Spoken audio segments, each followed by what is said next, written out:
Queridona, abra sua Bíblia em Efésios capítulo 4, verso 17, nós vamos ler até o 5, 2. Efésios 4, 17 até 5, 2. Eu escolhi como esse PowerPoint para lembrar do friozinho, né? Mas também para lembrar, quantos aqui se lembram da ilustração? O texto foi capítulo 4, versos de 7 a 16, a parte 1 e parte 2, não é? Mas quem se lembra a ilustração da minha mensagem última na quinta-feira? Quem se lembra? 1, 2, 3 e... a parábola de Schopenhauer, a parábola do porco-espinho, não é? Quando, na era glacial, uma comunidade, né? Um grupo de porcos-espinhos, não sei se o coletivo é manada, não sei o que é, resolveram se unir para se proteger do frio. Só que cada vez que eles se aproximavam, os espinhos atacavam um ao outro. Houve então a necessidade de um ajuste.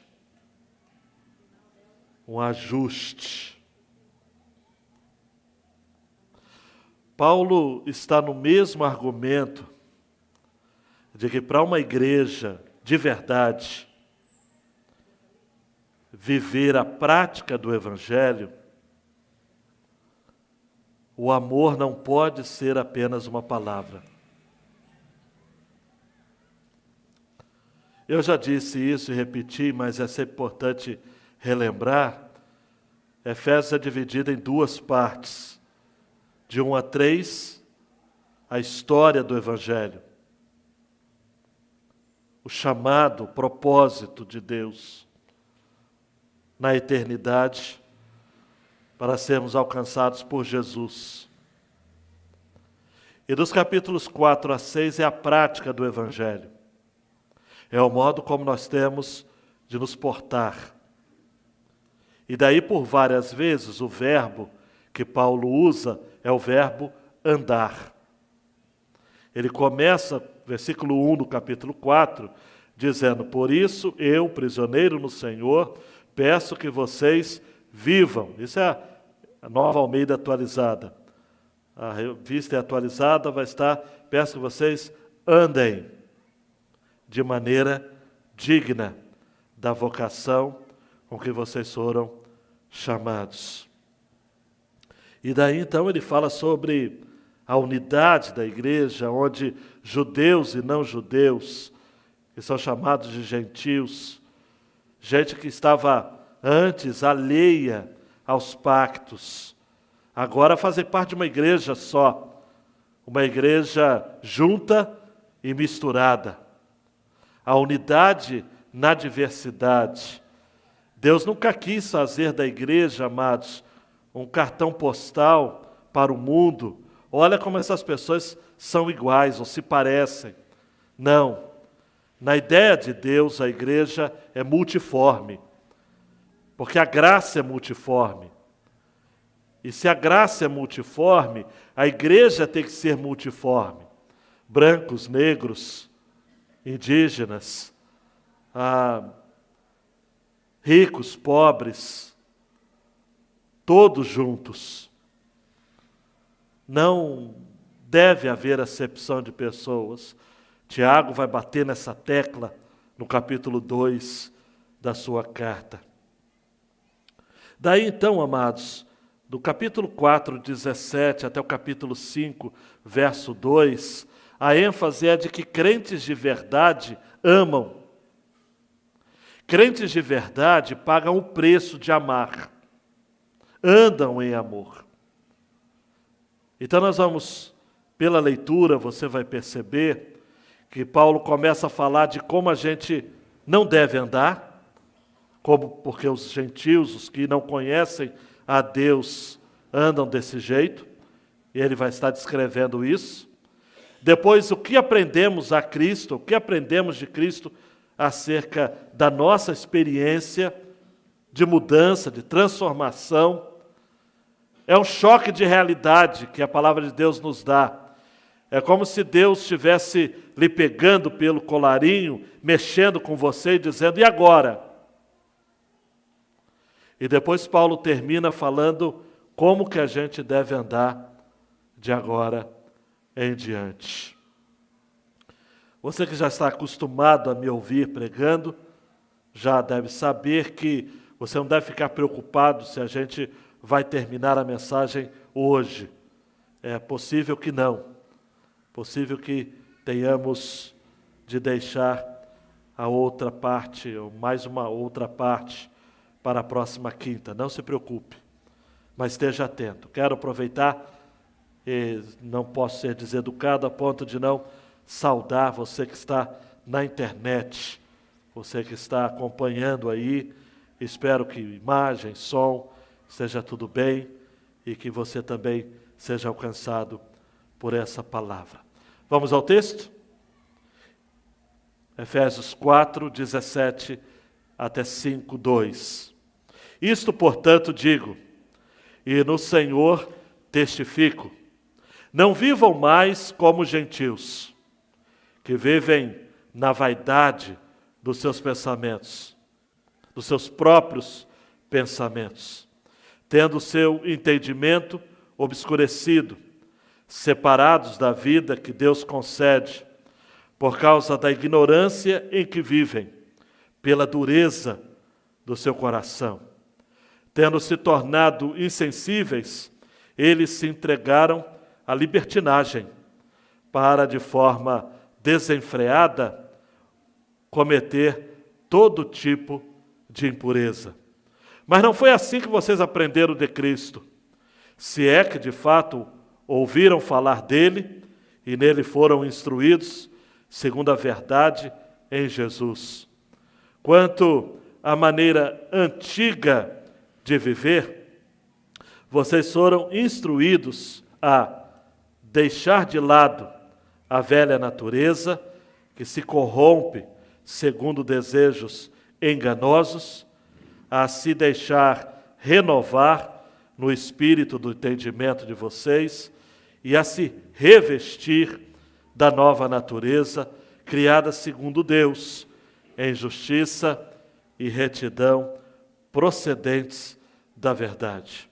Por isso, deixando a mentira, que cada um fale a verdade com o seu próximo, porque somos membros do mesmo corpo.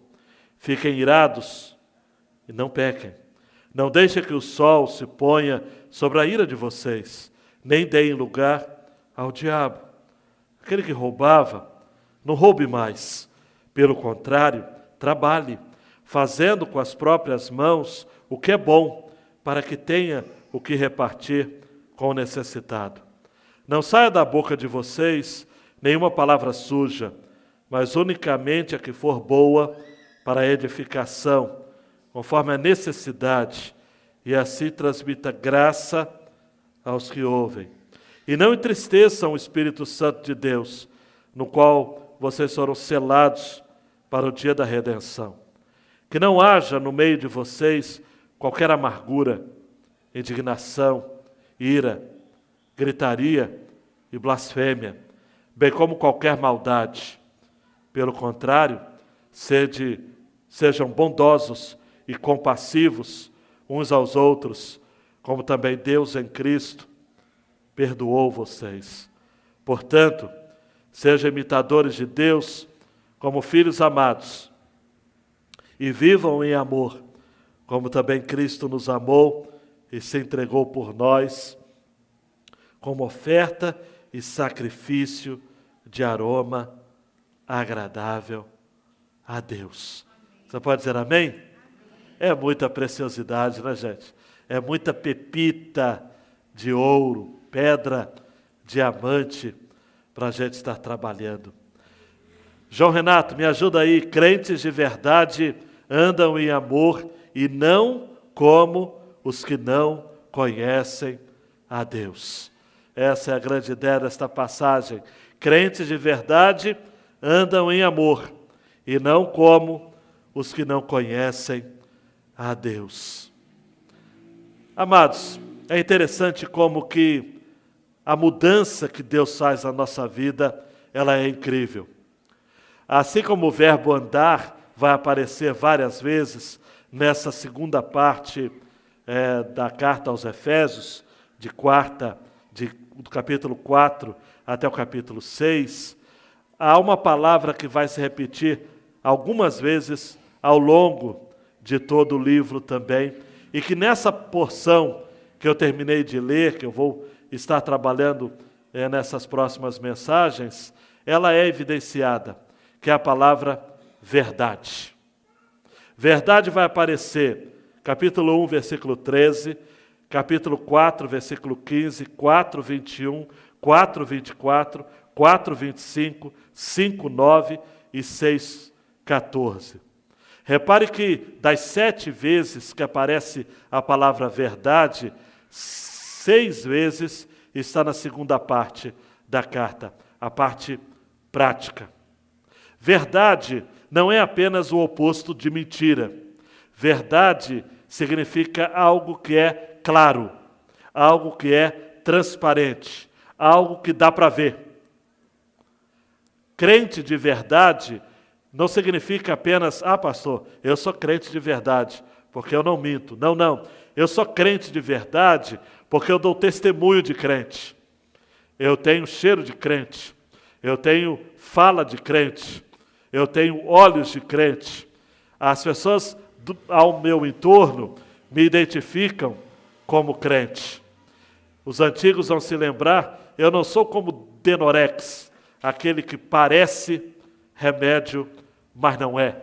O crente Denorex, o que parece crente, mas não é. Não, eu nasci de novo.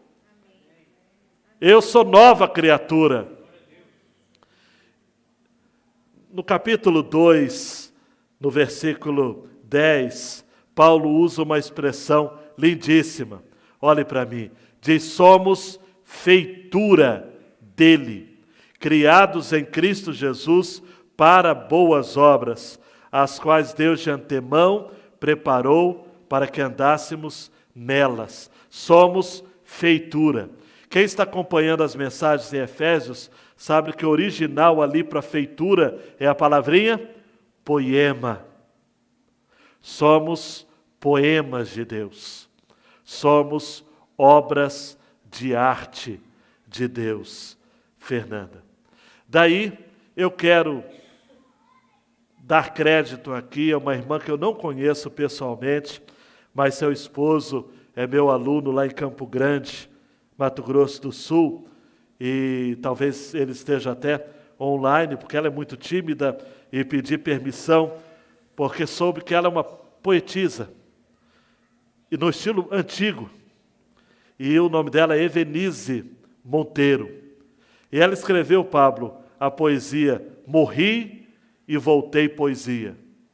Então eu quero dar crédito a Evenise e citar a sua poesia. Porque dele somos feitura, e não de nossas próprias mãos. Da pena do artista mor, que a tela do mundo fita. Saem traços tal qual sua imagem e semelhança. Linhas carinhosamente tecidas por mãos sempiternas. Somos poemas escritos para contar os feitos do que não dormita, agora pertencentes ao acervo eterno. É manifesto que o barro, uma vez partido, ressurge no que dele fora dito antes do mundo a fundação. Se pelo oleiro outrora foste abatido, não pode a coisa criada inquirir seu Criador. No talhar da humanidade, uma segunda chance foi nos dada. Assim é, não nos detenhamos dos pormenores, ao passo que respostas as teremos na eternidade. Ao Deus de toda a criação deve o fôlego de vida, obra de suas mãos, a Ele unicamente destinado, como herança prometida, perpétua rendição, àquele que estendeu os céus e ordenou, haja luz, apagou nosso pecado e consigo levou nosso coração. Maravilha, que coisa linda. É emocionante. Morri e voltei, poesia.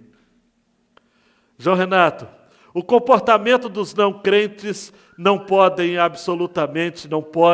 absolutamente ser nosso modelo, amados.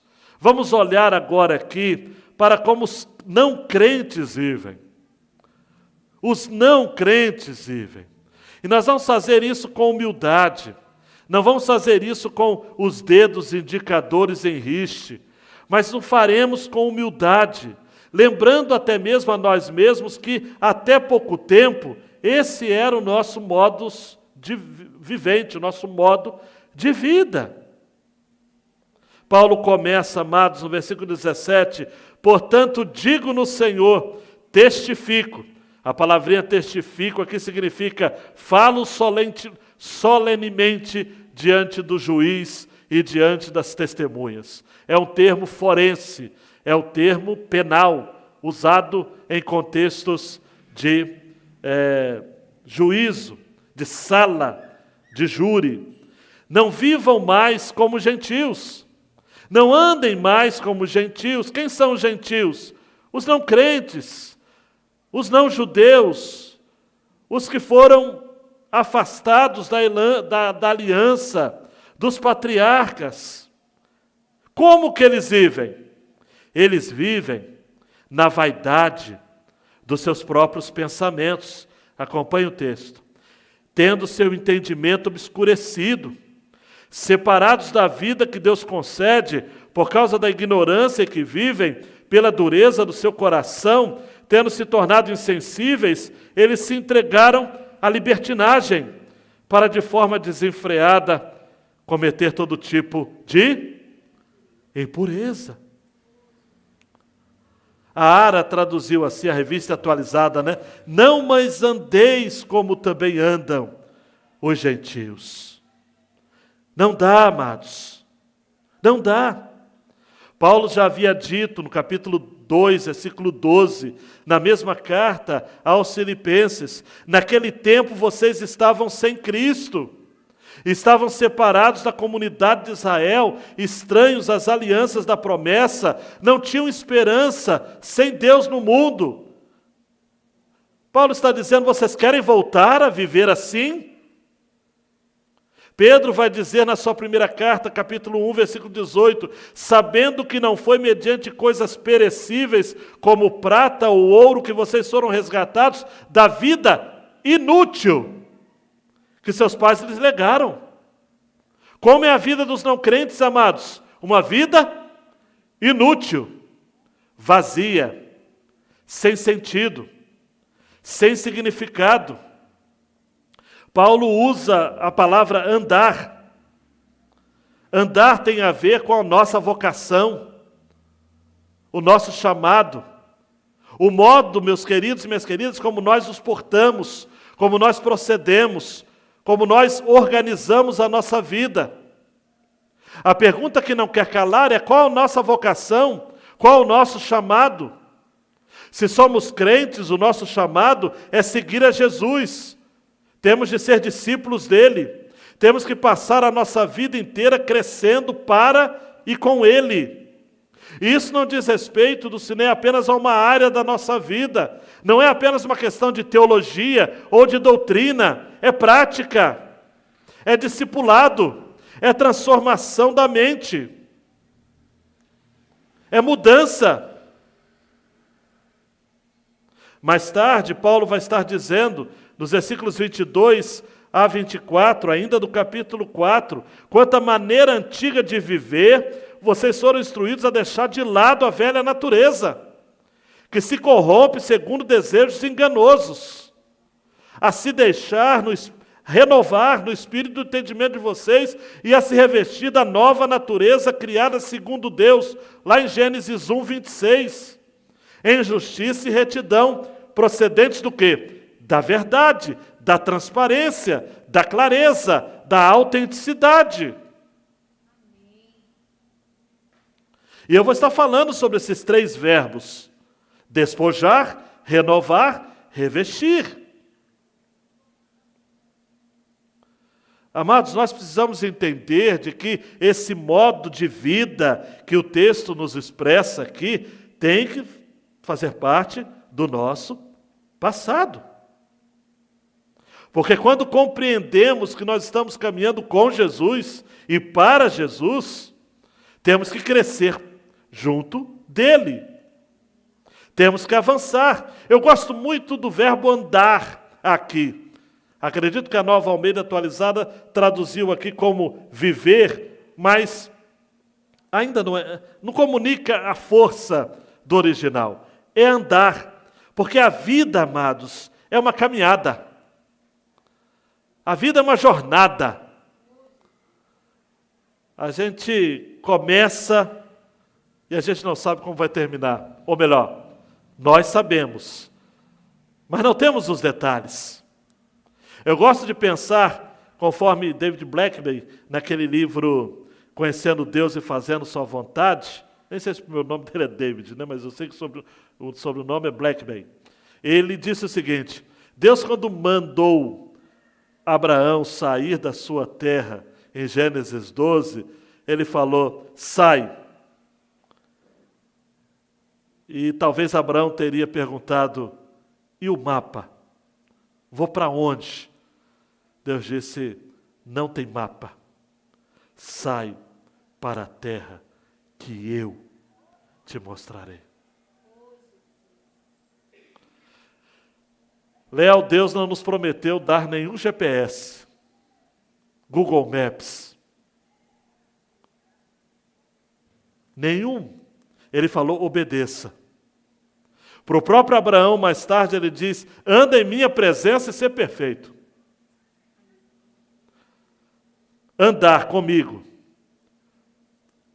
Antes de Abraão, um sujeito chamado Enoque andou com Deus. E Deus para si o tomou. Esse negócio de andar com Deus funciona. Funciona.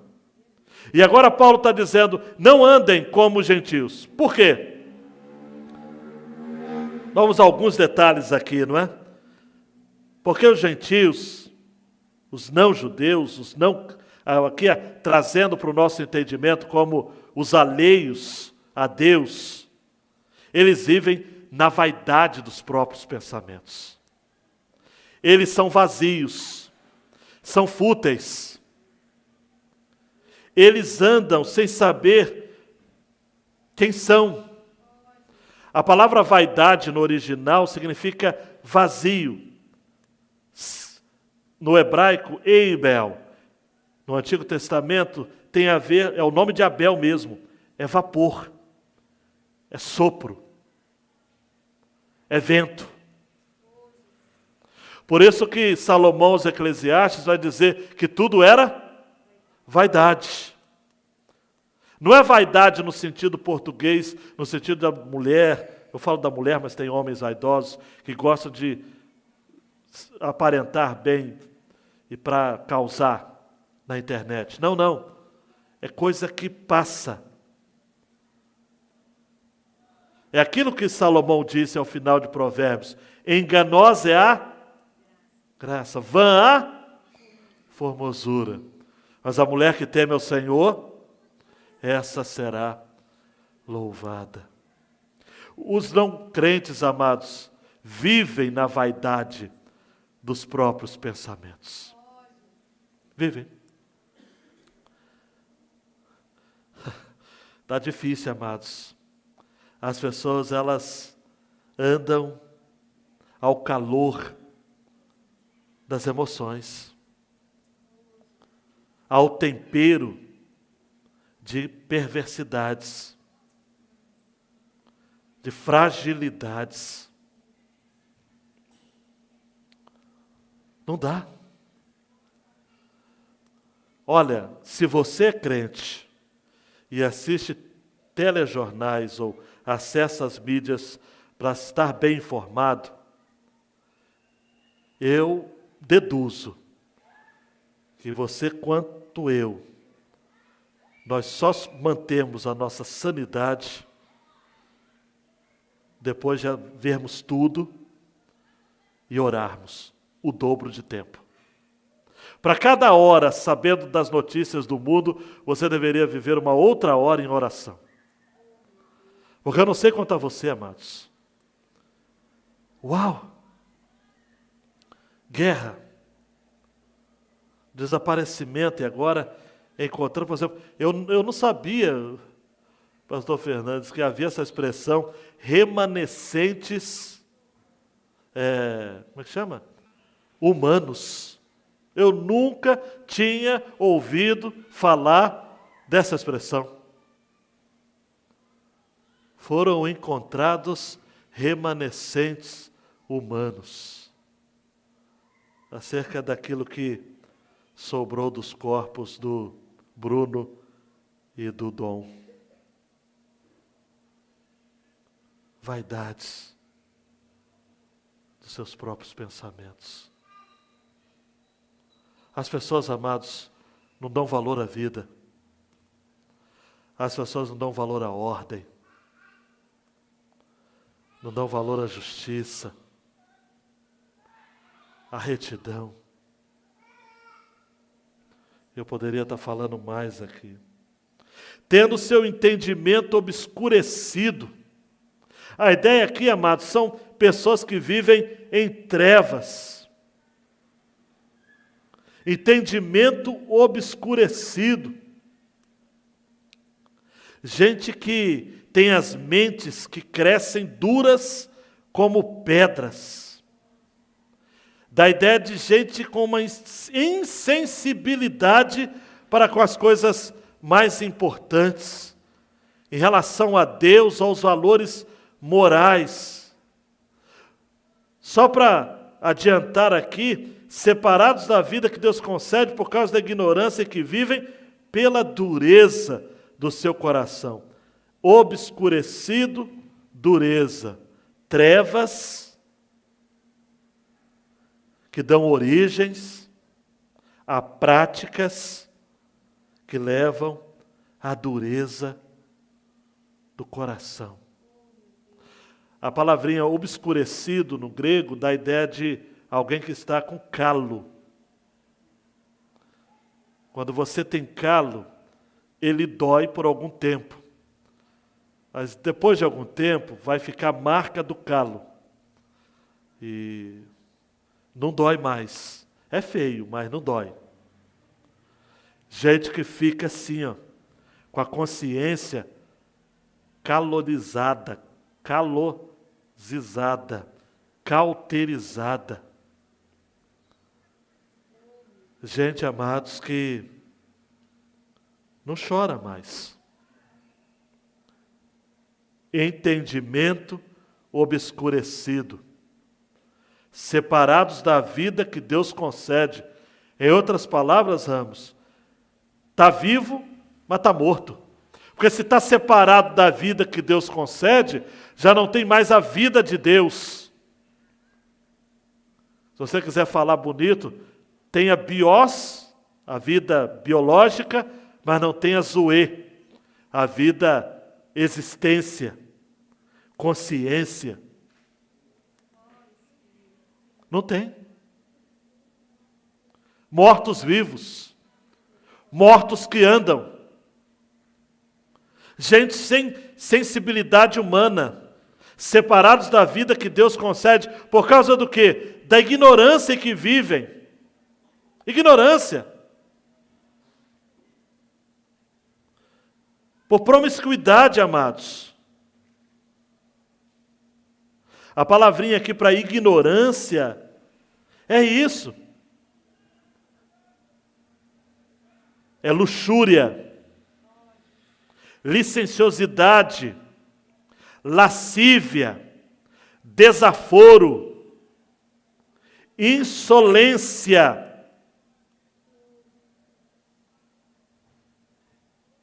Gente que é insensível e se entrega então à libertinagem. Essa é a palavrinha aqui que eu trouxe para vocês. Para viver o quê? Em impureza. Motivos impuros. Essa ignorância que reflete aqui ao fato de viver de qualquer jeito, de viver sem conhecimento, ignoses, né? Sem conhecimento. Uma pessoa ignorante, uma pessoa sem conhecimento, é terreno fértil para uma vida libertina, imoral. Gente assim. E não porque Deus não se deu a conhecer a eles. Preste atenção, não. Mas eles não admitiram os raios instrutivos da luz divina. Deus quis falar a eles. Deus quis se mostrar a eles. Mas eles não quiseram ouvir. Eles não quiseram ouvir. São como aqueles de Romanos, lá no capítulo 1, a partir do versículo 18. A ira de Deus se revela do céu contra toda a impiedade e injustiça dos seres humanos, que por meio da sua injustiça suprimem a verdade. Pois o que se pode conhecer a respeito de Deus é manifesto entre eles, porque Deus lhes manifestou, porque os atributos invisíveis de Deus, isto é, o seu eterno poder, a sua divindade, claramente se reconhecem desde a criação do mundo, sendo percebidos por meio das coisas que Deus fez. Por isso, os seres humanos são indesculpáveis. Porque, tendo conhecimento de Deus, não glorificaram como Deus, nem lhe deram graças. Pelo contrário, se tornaram nulos em seus próprios raciocínios. E o coração insensato deles se obscureceu. Dizendo que eram sábios, se tornaram tolos. E trocaram a glória do Deus incorruptível por imagens semelhantes ao ser humano corruptível, às aves, aos quadrúpedes e aos retos. E por aí vai. É triste, amados, mas quando a consciência dos homens é cauterizada, quando eles se separam da vida que há em Deus, tornando-se por causa da ignorância e da dureza do coração insensíveis, incapazes de sentir dor ou sentir algo, sem limites, eles se entregam à libertinagem. E de forma desenfreada, cometem todo tipo de impureza. Promiscuidade de mente e de prática.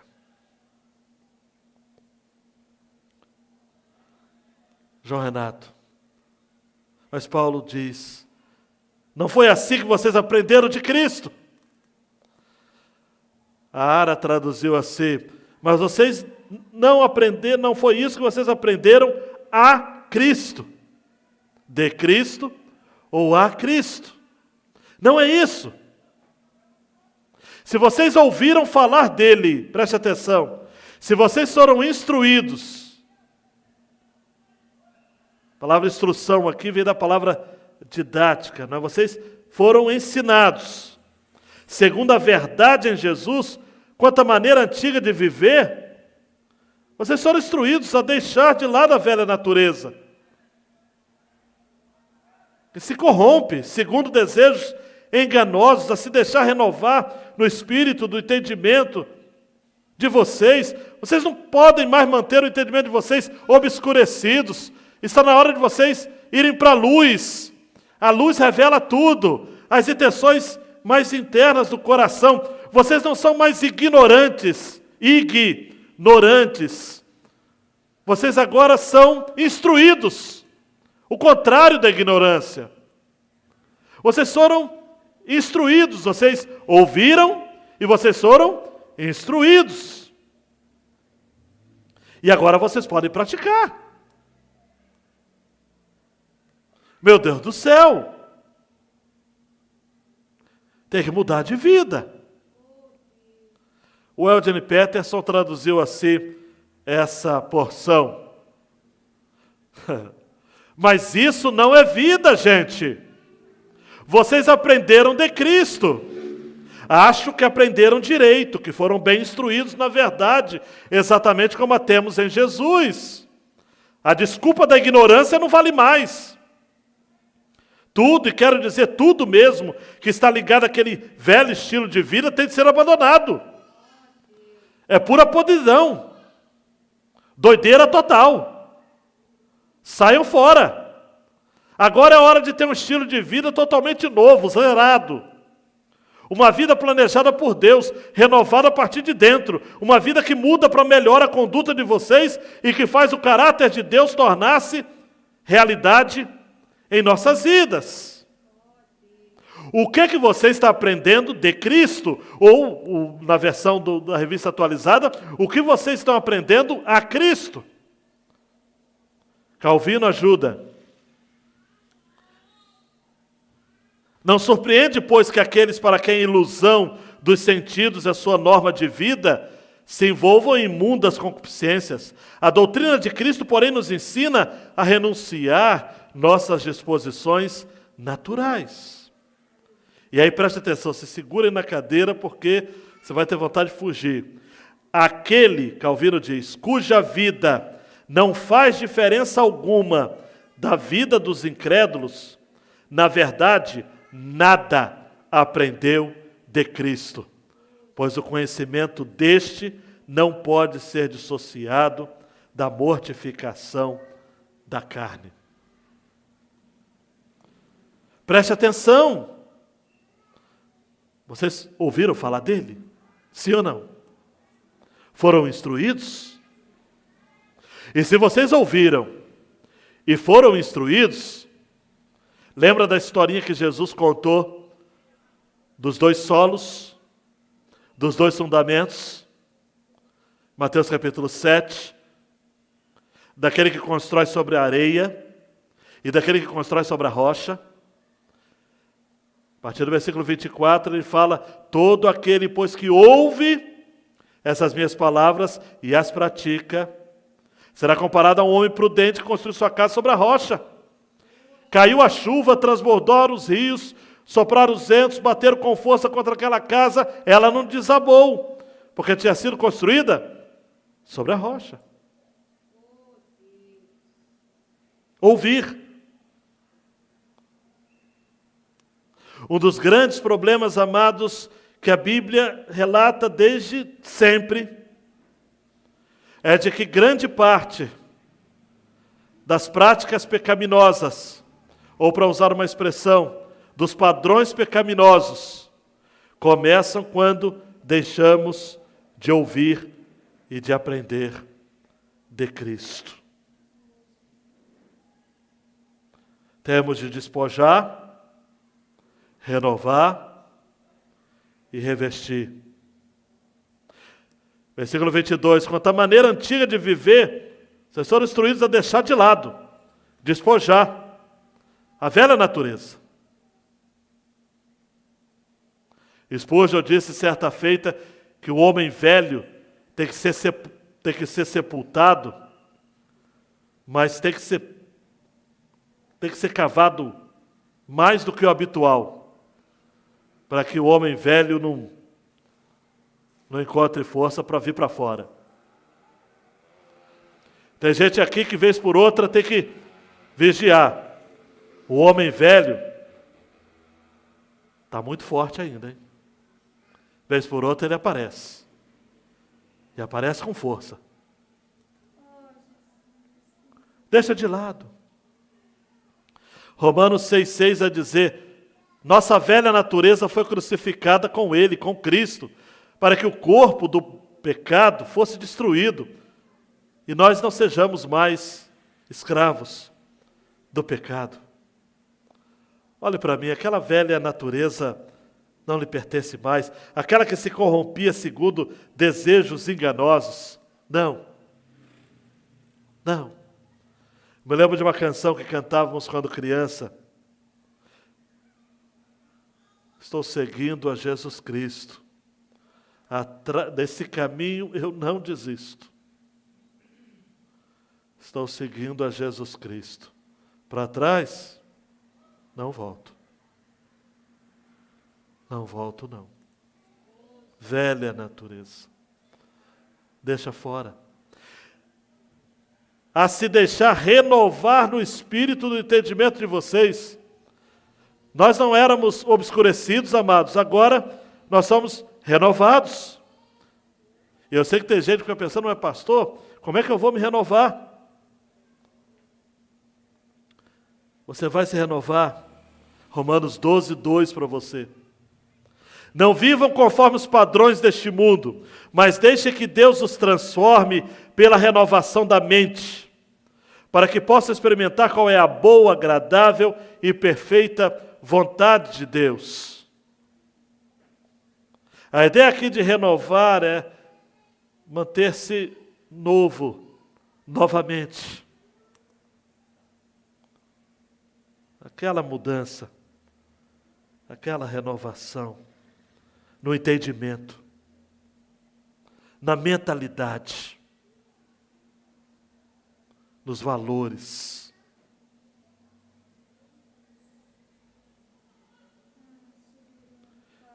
Por fim, revestir da nova natureza, criada segundo Deus, em justiça e retidão. Aí temos que ir para Gênesis 1:26. Disse Deus: façamos o ser humano à nossa imagem, conforme a nossa semelhança. Um comentarista no passado disse que quando Deus criou o homem à sua imagem e semelhança, estabeleceu um princípio de comunhão. Deus nos criou para estarmos com Ele, para termos comunhão com Ele, para nos submetermos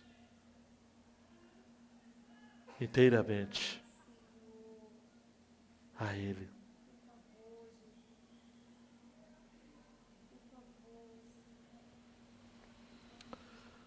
Adianta 2 slides aí, apenas uma aplicação para hoje.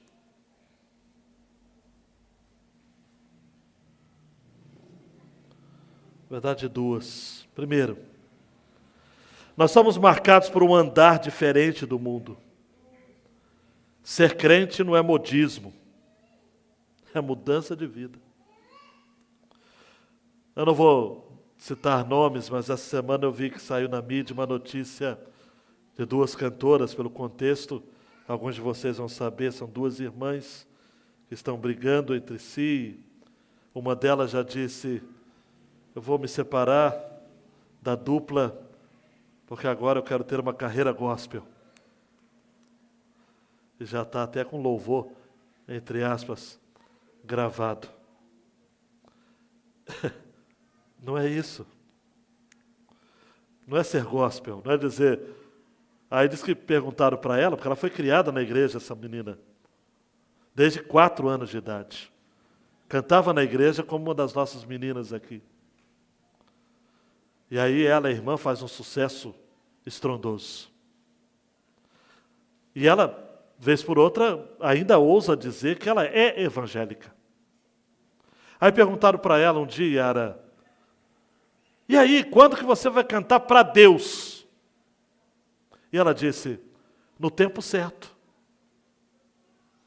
E aí a reportagem não perdoa, né? Parece que o tempo certo chegou. Porque depois da briga com a irmã, agora ela diz que vai se dedicar ao mundo gospel. Não é isso. Essa menina não entendeu. Não é modismo.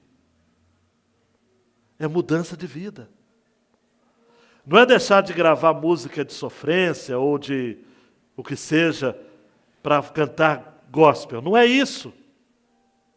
A questão não é como você, não é o externo. Olha para mim, a questão é o coração. Se você não mudou de vida, se você não quer agradar a Deus, não vai adiantar. Não é uma categoria. Ser crente, amados, não é um estilo, embora alguns sejam esquisitos, mas um jeito esquisito de viver. Não é uma coisa assim, gourmetizada. Não. É essência. É vida. Não adianta, você quer enganar quem?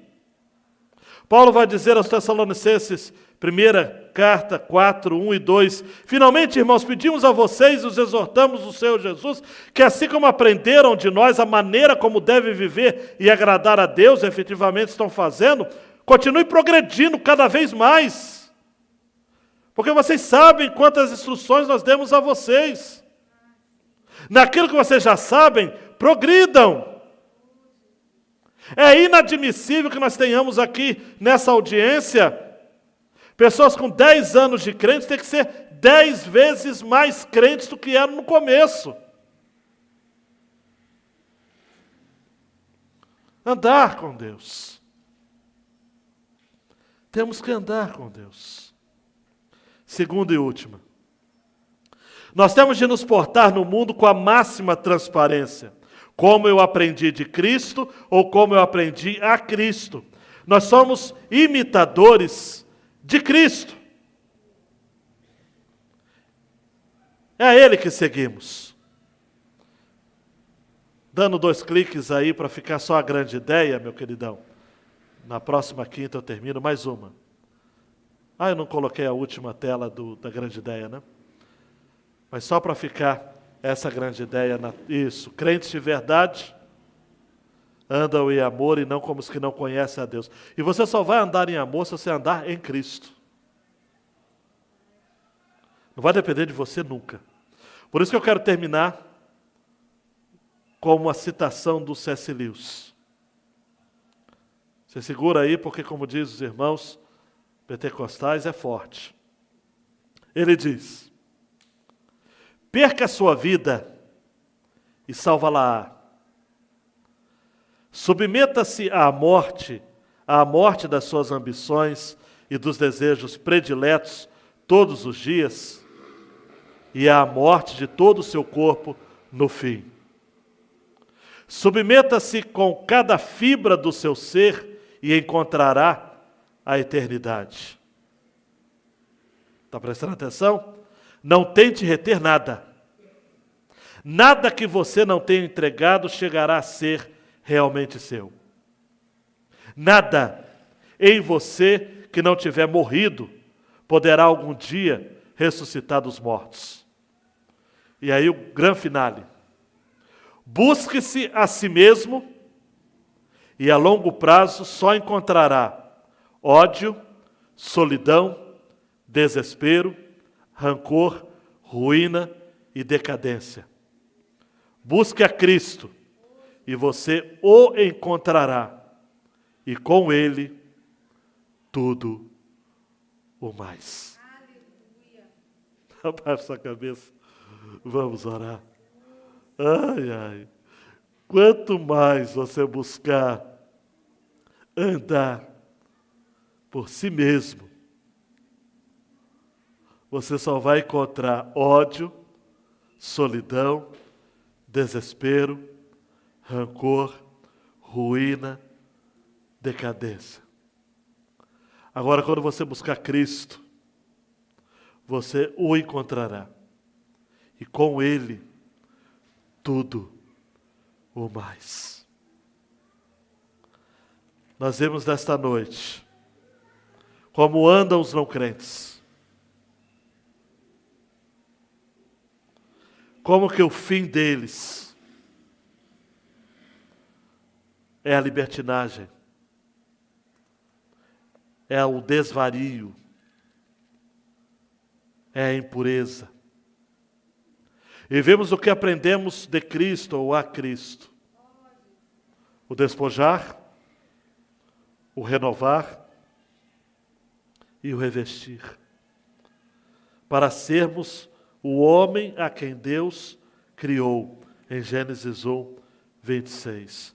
Imagem, semelhança, em justiça e retidão, procedentes da verdade. Verdade. Verdade. Deus, obrigado pela Tua palavra. Obrigado porque ela nos orienta. Revela quem éramos e revela quem somos.